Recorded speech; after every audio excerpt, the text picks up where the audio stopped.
Hi, I'm Emma and this is MQ Sews, so welcome if you're new or welcome back. In today's video, I'd like to share some recent makes with you, so hopefully that interests you and you keep watching. A few weeks ago, I told you about having to put down my puppy Archie. He wasn't really a puppy, but you know, that's what I thought of him as. And the house was really quiet after losing him. So we decided to take a short trip away and we went to Mildura. I'll put a little map up so you can see where it is, but it's about 6.5 hours from where we currently live. We were lucky, we had really nice weather and we had a really relaxing time and everyone felt a little bit more normal. And then when we came back, we all didn't notice Archie's absence as much, so that was actually a really good choice to make. But while away, I usually take some sort of craft project with me, and this time I decided to take my embroidery. I wanted to embroider something to remind me of Archie. I'll take a photo of it close up because there's a glare, but I decided to create this embroidery of Archie, and to do that I used some AI. I'm sure you can do this on ChatGPT. I haven't tried, but I use Copilot, which is another AI software. So I imported this photo of Archie and I asked the app to create it into a drawing instead of being a photo, and this is what it created. Which was really good, but that was way too much to embroider. So then I asked if it could just make it a line drawing of just the dog in the photo. And so this is what it created. And that is what I ended up transferring onto my fabric and then embroidering to end up with what I ended up with. I am going to get a different frame. This is just one I had around the house, and I would like something a bit different to help this embroidery stand out a bit more, but I haven't found anything that I like yet, and I am looking at op shops and secondhand stores, so it might take me a little bit. So until then, the embroidery is going to stay in this frame. I think I actually made this one in January and forgot to share it in the last time I shared some finished items. I saw this picture online of this cardigan with coloured buttons and I decided to recreate the look with things from my stash. I had a look through my fabrics and I picked out this olive green color. It's coming out a bit more brown, but it's like an army olive deep green. So I picked out this fabric, which is a lovely cotton jersey. It's really soft, very nice to work with. And then I went digging in my button stash and I found a number of colored buttons. And then I went looking through my pattern stash and I decided to remake the Brielle cardigan by Ellie and Matt. So that's what I did. I haven't actually worn it. It's been a bit warm here, so I'll just hold it up. This is the cardigan and you can see the colored buttons there on the front, but I'm really happy with how that one came out, and I know I'm going to get a lot of wear out of this one once the weather starts cooling down here in Melbourne. The week before we decided to head off to Mildura, I decided I wanted to make this tank. This is the Works tank by Pattern Emporium. I had a go at it, but I made the wrong size. Yeah, I made the wrong size and the wrong length. So I never wore that, and that one has ended up in the to remake or go to the op shop box. So I'm not sure where that one's going to head off to, but it won't be worn by me. I decided to have another go at it the week before we left, and I made a completely different size. So I'll make sure to put what size I made up on the screen. And I decided to make it from fabric that was remnants from other projects that I'd used, but I only wanted to make it in 1 or 2 fabrics. I didn't want to go crazy and piece fabrics together, and I didn't have quite enough to do a regular length. So I did do the cropped length. So this is what I made.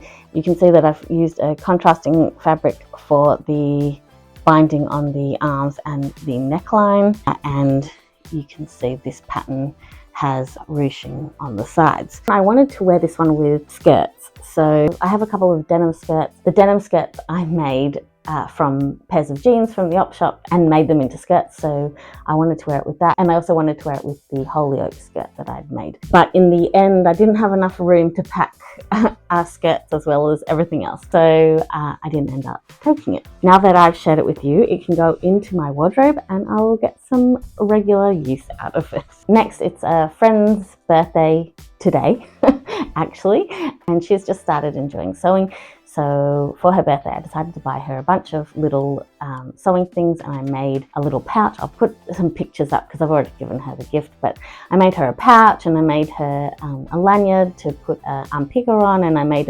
a beaded chain for a pair of foldable scissors. And when I got the foldable scissors, I decided that I really wanted a pair as well. So I decided to go back and buy some for myself. So this is the pair of foldable scissors. You just pull them out and they turn into little snips. So I decided that I needed those. And they come with a little, they don't come with a chain or anything, but they do come with a little hole. I decided to make my own. So now I have a beaded necklace that can hold my foldable scissors for when I go to sewing days or just want to wear one around the house. So it was actually fun getting out all my beading stuff. I haven't done it in quite a number of years now. So that was a few of the things that I've also made recently. And then lastly, oh no, not lastly. I'll talk about the last two things first. But I made the top that I'm currently wearing, and I made one in purple. But this is my favorite t-shirt pattern, the Bestie Tee by Pattern Emporium, and I made one in purple. This is leftover fabric from another project which I'll share with you in a moment, and the fabric in the top that I'm currently wearing was from a sewing shop closing down sale. She also had like a giveaway box of fabric, and this piece of fabric was in the giveaway box. So I purchased fabric and books and things, and then I went and had a quick look through her free fabric, and I pulled this one out, and it was only about half a metre, just over half a metre, and I managed to get a Bestie tank out of it. The only changes I made from the pattern on this one is the pattern gets you to make bands for the neckline and armholes, and instead of doing bands, I decided to do binding on the neckline and armholes. I did the binding on both of the tops. That was another one. I actually only finished the one I'm wearing yesterday. So yeah, very recent makes, those two. And I'd actually happily make a few more, but I haven't had a chance to look through my stash and pull out some more fabrics. I think because I wear tanks so much over summer that a lot of mine are wearing out or are a few years old and are looking a bit tired or stretched out, especially the neckline and armholes. That's why I decided to bind these ones, just in the hopes that over the course of wearing them, these tops then last hopefully a little bit longer. We put a lot of effort into making our clothes, and fabric isn't cheap or free all the time. So yeah, I could do with a couple more to replace other things in my wardrobe, but I'm also waiting to see how much I wear my tanks and stuff once the weather starts cooling down. I have been hotter the last sort of 6 to 8 months due to perimenopause, so I'm sort of just waiting and seeing what sort of things I want to wear over winter. So yeah, let's get to the last item that I made. And the last item that I made is also in that lovely purple fabric, but it is a dress. It's got a crossover bodice. It's got sharing at the waistline, and I actually put a label on this one. So I'll show you that. This label I got on my trip to London, so I decided to put that in. I'll put up some pictures of me in this one. This is the March pattern for the Weekend Sewing Club, which is a monthly subscription, and you get a new pattern each month. You also get all the patterns that have been part of the club so far. The first month of the club was sort of middle of last year, so there's quite a number of patterns in there now. I did make a couple of changes. I needed to do a full bust adjustment, and there are instructions within the club and a tutorial on how to do that. So I made a medium and then did a full bust adjustment, and then I needed to make the large size from the waist down.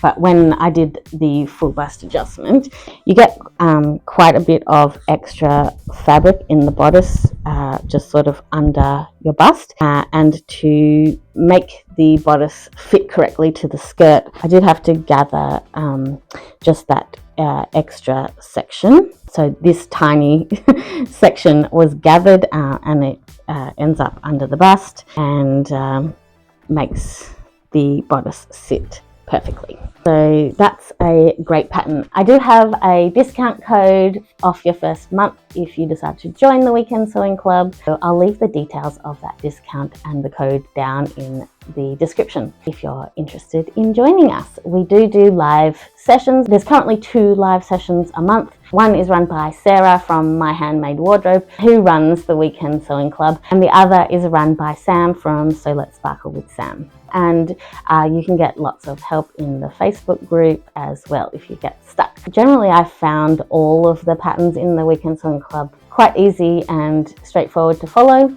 but when I have had questions, they've been answered. I think it's a really fun club to be part of.